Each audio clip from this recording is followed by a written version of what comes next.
All of a sudden, I felt something on my body, on my butt. I felt something, and I just turned, and I saw he's completely naked, and he's ready to go in. And I was like, what? I started to grab my stuff, and I was living in Iran, you know. I couldn't leave the studio without my hijab, without my stuff. So I started to run. He was grabbing my hair, and you can't even imagine with how much pain I took all my stuff.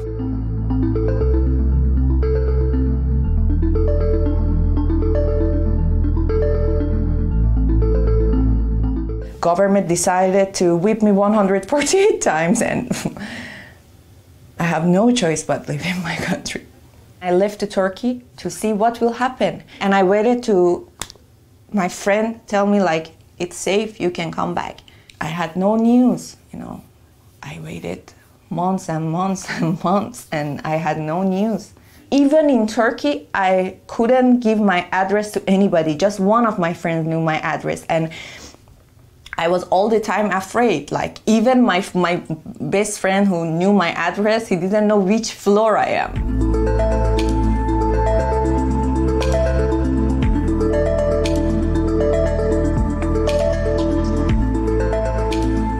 Here I became, I applied for becoming asylum and for becoming refugee.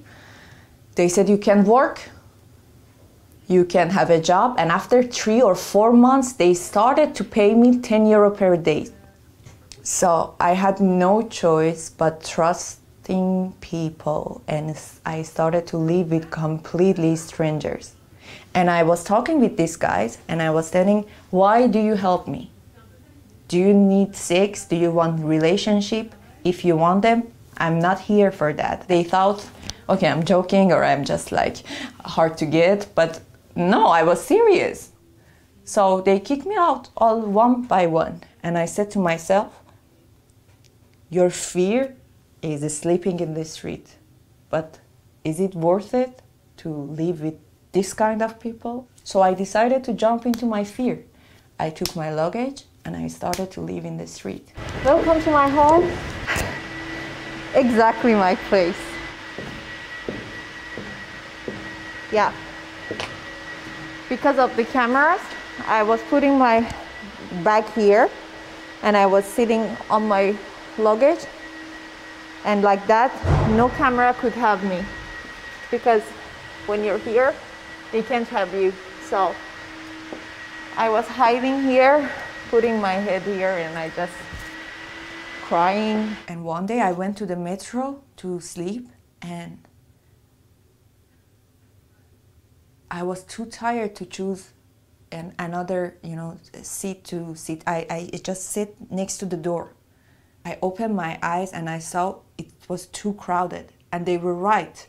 I can't sit there, you know, but I really couldn't get up. I tried my best. I get up for 2 seconds, but it was impossible. And the woman, all of a sudden, she put her bag on my head, and she put her arm on the bag, and she started to push it. She said, okay, so I'm gonna do this if you don't want to get up.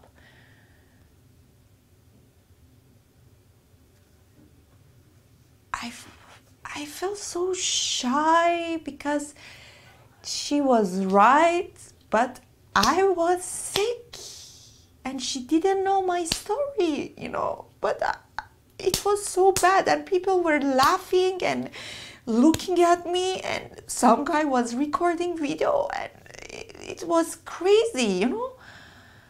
Ooh. So I just started to scream.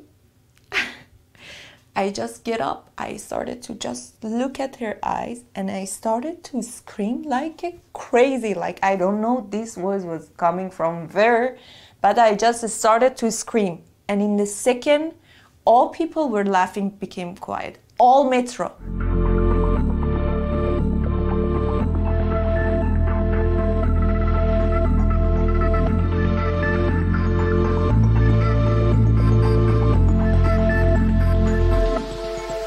want to say, you know, refugee people are not in your country to take your places. Refugee people are not in your country to take your money, take your places, take your opportunity. Refugee people are here because they had no choice, because it's so difficult to come as a foreigner, come to the country. You don't know the language, you don't know the laws, you don't know anything, and people treat you very bad. When I was saying I'm a refugee, people were acting so different with me. And if they were so different and thinking bad things about me as a refugee, wow, what about the others?